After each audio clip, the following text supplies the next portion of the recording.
Saudi আরবে কিন্তু প্রতিনিয়ত আইন কানুন চেঞ্জ হয়। ছুটির ব্যাপারে কিন্তু ফাইনাল এক্সিটের যে ব্যাপারটা ছিল, এই ফাইনাল এক্সিটের ব্যাপারে অনেক বড় একটা কিন্তু পরিবর্তন আনছে। সৌদি যাওয়াজাত থেকে অনেক বড় একটা পরিবর্তন আনছে। এই নতুন পরিবর্তনে আপনার ফাইনাল এক্সিটের মেয়াদ 0 দিন পর্যন্ত হইতে পারে।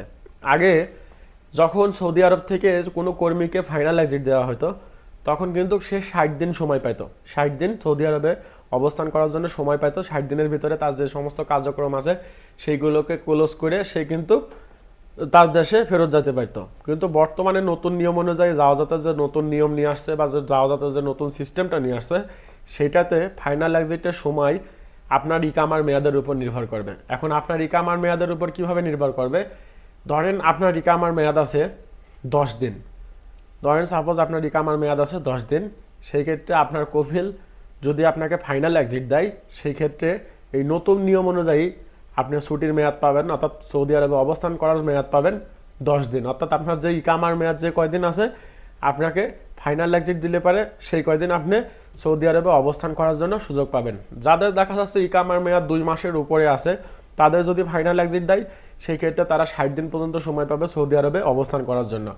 এখন আগে কিন্তু একটা সময় ছিল সৌদি আরবের ভিতরে যে কোনো কোম্পানি, কোনো কফিল যদি কোনো কর্মীকে যদি ফাইনাল এক্সিট দিত, সেই ক্ষেত্রে 60 দিন পর্যন্ত সৌদি আরবে অবস্থান করার জন্য একটা সুযোগ পাইত। তো 60 দিনের জন্য অবস্থান করার জন্য যখন সুযোগ পাইত, তখন কিন্তু একটা কর্মী সব কিছু তার গোছগাছ করে, তারপরে তার যে সমস্ত ঝামেলা আছে সেগুলোকে কিন্তু শেষ করে একজন কর্মী দেশে যাইতে পারত। কিন্তু নতুন যে নিয়মটা নিয়ে আসছে ফাইনাল এক্সিটে, বা নতুন যে নিয়মে পরিবর্তন আনছে, সেটাতে আপনার ইকামার মেয়াদ যে কয়দিন আছে, আপনি ফাইনাল এক্সিটেরও মেয়াদ সেই কয়দিন পাবেন। এখন বলি যারা হুরুপের লোক আছেন বা খুরুজের লোক আছেন, তাদের জন্য কি হবে? যারা হুরুপের লোক আছেন, তারা যদি ফাইনাল এক্সিটটা লাগান, সেটা মক্ত আমেলের মাধ্যমে লাগান বা আউট পাসের মাধ্যমে লাগান, যেভাবেই লাগান, হুরুপের লোক 60 দিনই সময় পাবে। যেহেতু তারা হুরুপ প্রাপ্ত, তাদের আবার 60 দিনই সময় পাবে। যাদের ফাইনাল এক্সিট আছে, তাদের জন্যও আপনার হচ্ছে 60 দিন সময় আসবে। বা যাদের ইকামা এক্সপায়ার আছে, দেখা যাচ্ছে যে ইকামা এক্সপায়ার হয়ে গেছে আর ইকামা বানাই নাই, তাদের জন্য যদি ফাইনাল এক্সিট লাগায়, সেই ক্ষেত্রেও তারা 60 দিন সময় পাবে, 60 দিন।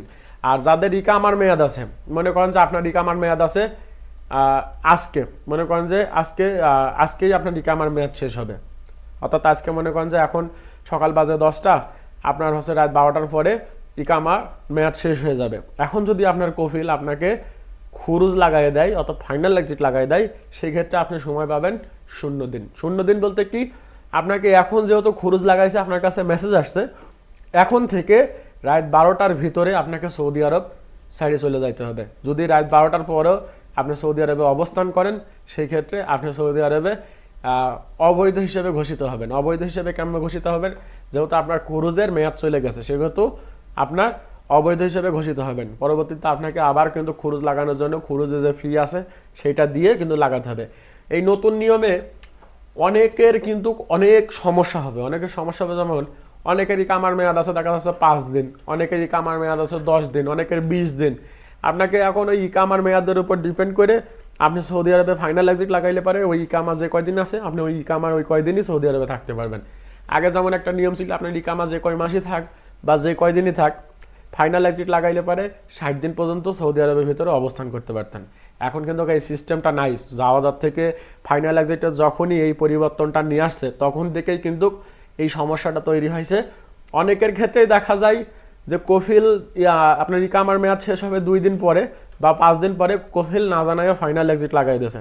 সেই ক্ষেত্রে আপনার ইকামার মেয়াদ যদি ওই 4 দিন বা 5 দিন থাকে বা 1 দিন থাকে, সেই ক্ষেত্রে আপনি ওই সৌদি আরবে অবস্থান করার জন্য ওই কয়দিনই সময় পাবেন। আপনার ইকামার মেয়াদ যদি 1 দিন থাকে, সেই ক্ষেত্রে আপনি সৌদি আরবে অবস্থান করার জন্য সময় পাবেন 1 দিন। যদি 5 দিন থাকে, সেক্ষেত্রে 5 দিন পাবেন। যদি 10 দিন থাকে আপনার ইকামার মেয়াদ, যদি ফাইনাল এক্সিট লাগাই থাকে, সেই ক্ষেত্রে আপনি এই 10 দিনই সৌদি আরবে অবস্থান করতে পারবেন। তো এই নতুন নিয়মে কিন্তু অনেক প্রবাসীদের অনেক রকম সমস্যা হবে। অনেক সমস্যা হবে, অনেকের দেখা যাচ্ছে ইকামার মেয়াদ নাই বা কাছাকাছি 1 সপ্তাহ ইকামার মেয়াদ আছে বা 10 দিন ইকামার মেয়াদ আছে, তাদেরকে অনেকের দেখা যাচ্ছে যে খুরুজ দিয়ে দিয়েছে, ফাইনাল এক্সিট লাগাই দিয়েছে। সেক্ষেত্রে আপনি এই 10 দিনই সৌদি আরবে অবস্থান করতে পারবেন, এর বেশি কিন্তু সৌদি আরবে অবস্থান করতে পারবেন না। আর যারা হুরুপের লোক আছেন, টার্মিনেটর লোক আছেন, বা দেখা যাচ্ছে ফাইনাল এক্সিট একবার দিয়েছিল, আপনি যান নাই সময় মতন, বা যারা এক্সপায়ারের লোক আছেন, তাদের জন্য ফাইনাল এক্সিট নিলে পারে, সেটা যে পন্থাই নেন ফাইনাল এক্সিট নিলে পারে, তারা কিন্তু 60 দিন সময় পাবে, 60 দিন। আর যাদের ইকামার মেয়াদ আছে, আপনার ইকামার মেয়াদ যে কয়দিন আছে, আপনাকে ফাইনাল এক্সিট দিলে আপনি ওই কয়দিনই সময় পাবেন। আপনার ইকামার মেয়াদ যদি 10 দিন থাকে, আপনি 10 দিন থাকতে পারবেন। আপনার ইকামার মেয়াদ যদি 1 মাস থাকে, সেই ক্ষেত্রে সৌদি আরবের ভিতরে আপনি এই 1 মাসে থাকতে পারবেন, 30 দিন থাকতে পারবেন। এইটা হচ্ছে নতুন